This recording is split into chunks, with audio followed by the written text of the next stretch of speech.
আমরা বলতে চাই 5ই আগস্ট যে আমরা স্বাধীনতা পেয়েছি যুবকদের মাধ্যমে, সর্বস্তরের জনগণের মাধ্যমে, এই স্বাধীনতাকে আপনাকে আমাকে অক্ষুণ্ণ রাখতে হবে। কিন্তু যদি কেউ আমার এই স্বাধীনতাকে বিনষ্ট করতে চায়, যদি আবারও কেউ ফ্যাসিবাদী সরকারকে আবার ক্ষমতায় আনতে চায়, আমরা তাদেরকে বিন্দু পরিমাণ ছাড় দিব না। এ মুসলমান, কারা কারা রাজি আছো? দুই হাত তুলে আল্লাহকে দেখাও। নারায়ে তাকবীর, নারায়ে তাকবীর। হাত নামান।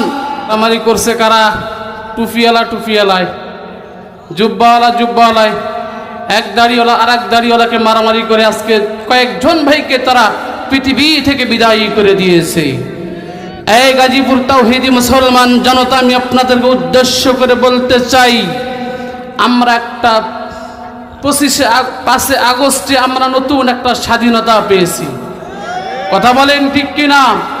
আমরা এমন একটি দেশ পেয়েছি, এই দেশের মধ্যে এখন শান্তি বিরাজ করবে, অশান্তি আমরা কেউ, যারা বলেন কেউ চাই নাকি? আমরা আর অশান্তি চাই না। এর আগে আমাদের কি অনেক জ্বালাইছে, অনেক কষ্ট দিয়েছে, অনেক আলেমের হাতে দড়ি পাকাইছে, অনেক আলেমের হাতে আপনার হাত কড়া পরাইছে, পা বেরি পরাইছে। কথা বলেন ঠিক কিনা? আল্লামা মামুনুল হকের হাতে পায়ের মধ্যে বেরি পরাইছে। বাংলার মুসলমান যখন এই ছবিগুলো দেখেছে, ভিডিওগুলো দেখেছে, অনেক মা বোনও আছে, তারা মামুনুল হকের মুক্তি চেয়ে তারা রোজা রেখেছে, নফল রোজা। কথা বলেন ঠিক কিনা? আমরা বলতে চাই 5ই আগস্ট যে আমরা স্বাধীনতা পেয়েছি যুবকদের মাধ্যমে, সর্বস্তরের জনগণের মাধ্যমে, এই স্বাধীনতাকে আপনাকে আমাকে অক্ষুণ্ণ রাখতে হবে। কিন্তু যদি কেউ আমার এই স্বাধীনতাকে বিনষ্ট করতে চায়, যদি আবারও কেউ ফ্যাসিবাদী সরকারকে আবার ক্ষমতায় আনতে চায়, আমরা তাদেরকে বিন্দু পরিমাণ ছাড় দিব না। এ মুসলমান, কারা কারা রাজি আছো? দুই হাত তুলে আল্লাহকে দেখাও। নারায়ে তাকবীর, নারায়ে তাকবীর। হাত নামান। এটা কার কিতাব? জোরে বলেন কার কিতাব? এই কিতাবের নাম কি? জোরে বলেন। আমি একটা তাকবীর দিব, এই তাকবীরের সাথে সাথে আপনারা উত্তর দিবেন। কোরআন আছে যেখানে, কোরআন নাই যেখানে, হকপন্থী আলেম ওলামা যেখানে, সাতপন্থীরা যেখানে, নারায়ে তাকবীর।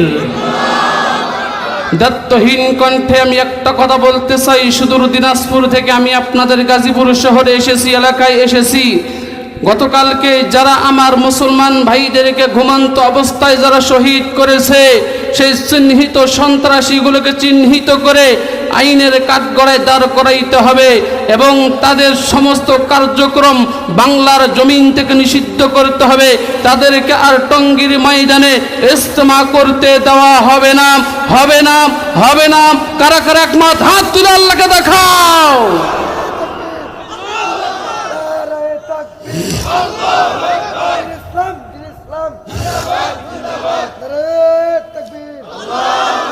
সম্মানিত হাজিরিন, বেজার হয়েছেন? বেজার হয়েছেন? আমরা হকের পথে থাকব। কথা বলেন ঠিক কিনা?